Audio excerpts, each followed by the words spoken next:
Triple headers in F1 are brutal. 3 weekends, back to back to back, is not easy. Beginning of the year, we had some big ones. It's tough as a driver, obviously, but as the rest of the team, it's even more brutal.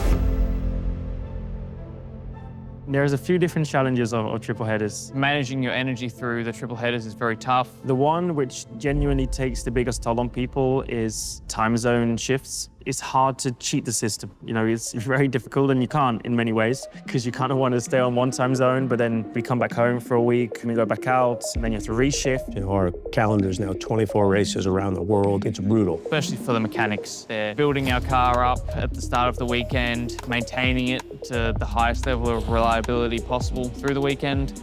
And then they've got to strip it all down, check everything after the race, and build it back up again, and do that for 3 weeks in a row. I think it's weird, like you don't have time, quite a lot of time to process the first race before you're on to the next race.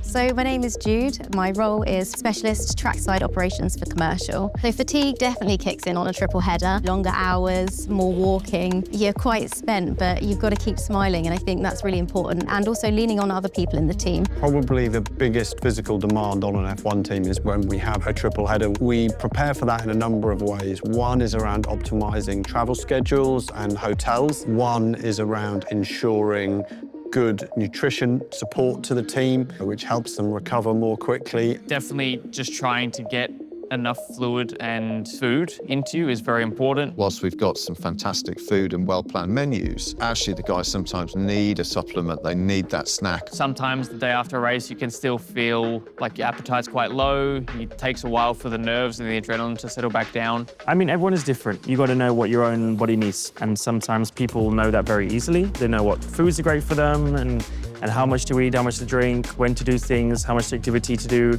And some people don't, which is completely normal. I think supporting the staff and their well-being around a triple header, it's kind of like racing. You can't be flat out all the time. You need a moment to recharge your batteries. To reset and stay on top of my game whilst I'm away, I tend to go to the gym a lot, make sure I have my protected time. You spend so much time with the people you travel with, actually more so than your own family at home, that you do become very close, tight-knit family traveling around the world. So you're very open, talk about anything, and just be yourself. Staying connected with family and friends can be quite difficult. So it's really quite an accomplishment to get home and then look back at everything that you've managed to achieve over the 3 weeks. It's proud to be part of the team, and especially at the moment to see the success that the team are having and know that you've had a part of that success. I think during the triple headers, for me, what helps me keep fresh is taking that time to yourself. You just need the time to relax, and that's also important. It just takes time, and it takes discipline. Also, doing activity in the right times, you know, not doing it too late or doing it when your body needs to do it. Knowing what works for you is very important, and being efficient with it as well, because those 2 or 3 days in between the races, they go by very, very quickly. And Formula One isn't a guy sat in a car, it's a team. If all of that team around the driver is just knackered, then the results slip away from you very quickly. But where we can, and we have strength in depth, if we can make that a double header for some people, then that also, by reducing the overall levels of fatigue, can put the team in a stronger position.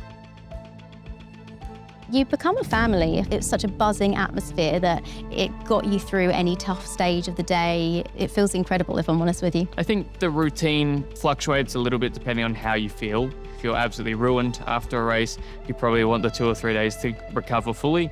If you feel okay, probably take the first day to recover and then do some training after that. But also being able to have fun. Playing paddle, it's probably what half of the grid does.